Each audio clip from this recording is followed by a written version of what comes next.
Continuamos hablando de las fuentes del derecho y seguimos hablando de la principal fuente del derecho, que es la ley.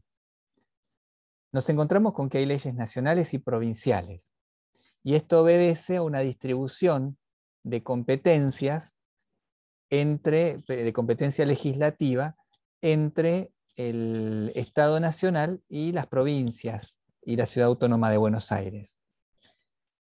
Como recordamos, las provincias preexisten al Estado Nacional, y cuando se constituyó el Estado Nacional, sus facultades fueron delegadas por las provincias.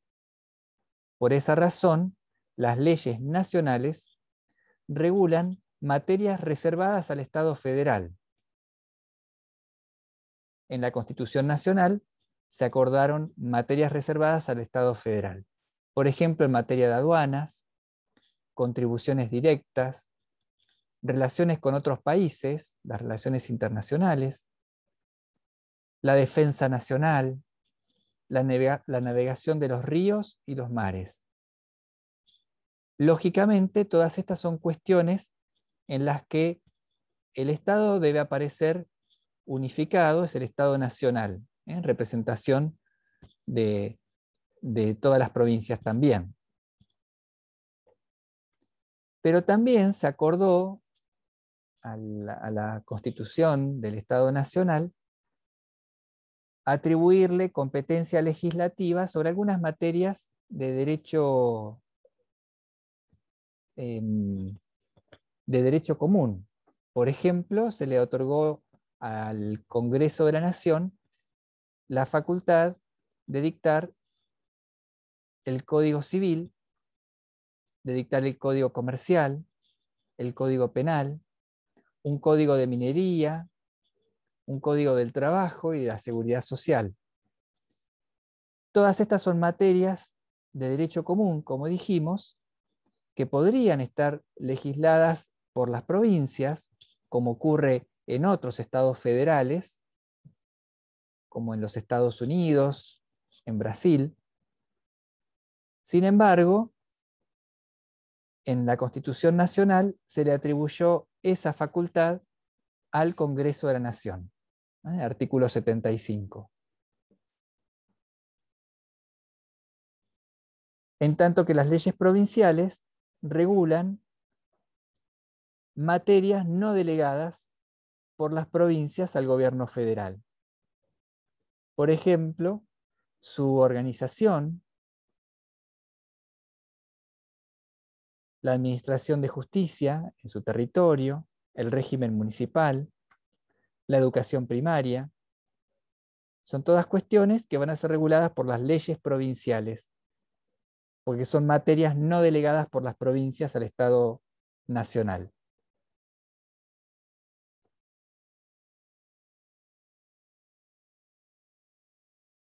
Otro aspecto importante tiene que ver con la jerarquía de las normas.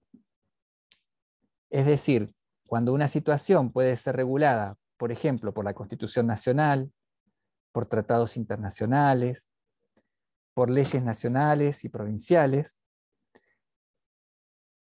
encontramos que se propone esta forma al ordenamiento jurídico, que está integrado por todas estas normas.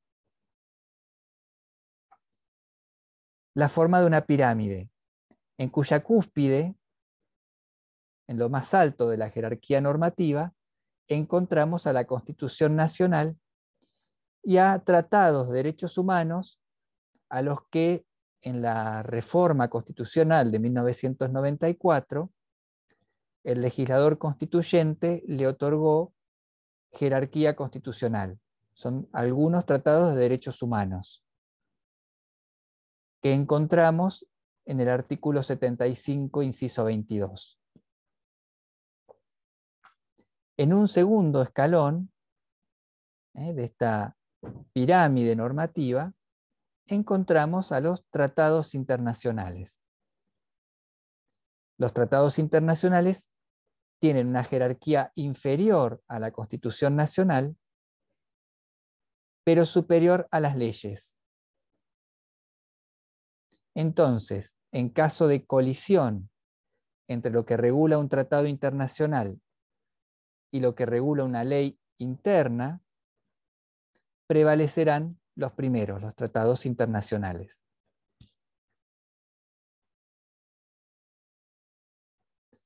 Vamos a hablar de otras fuentes normativas. Ya hablamos largo de la principal fuente de la ley, pero vimos ya en el artículo 1 del Código Civil y Comercial que le otorga el carácter de fuente normativa a la costumbre. Ya dijimos, va a tener ese carácter la costumbre cuando sea aplicable porque lo dispone una ley o porque los interesados refieren a esos usos, prácticas y costumbres, por ejemplo, en un contrato. Fuera de esos supuestos, cuando en una situación no tengamos una regulación legal, el juez podrá recurrir a los usos, prácticas, costumbres para resolver esa situación.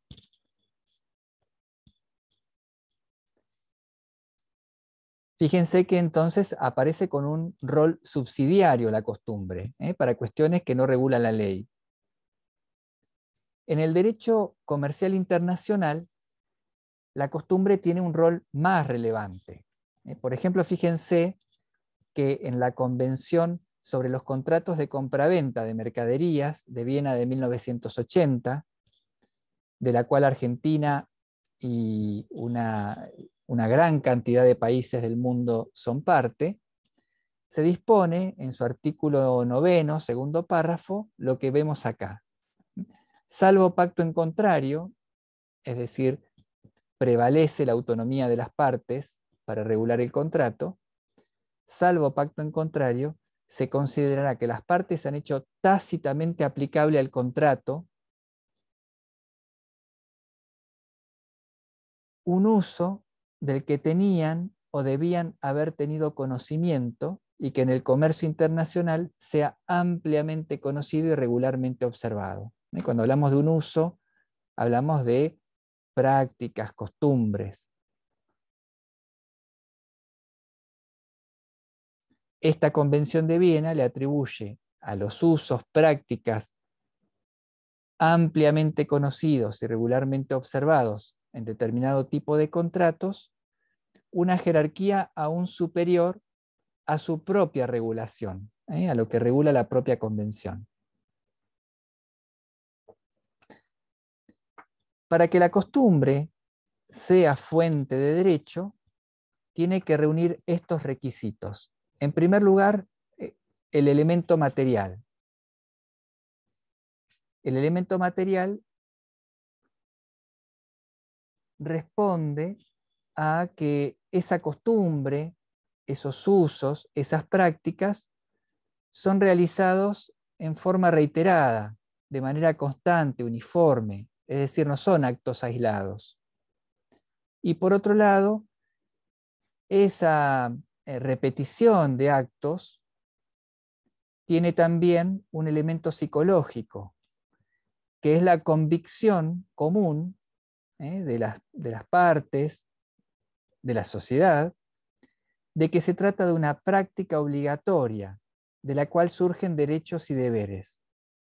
Una convicción de obligatoriedad que tiene la costumbre.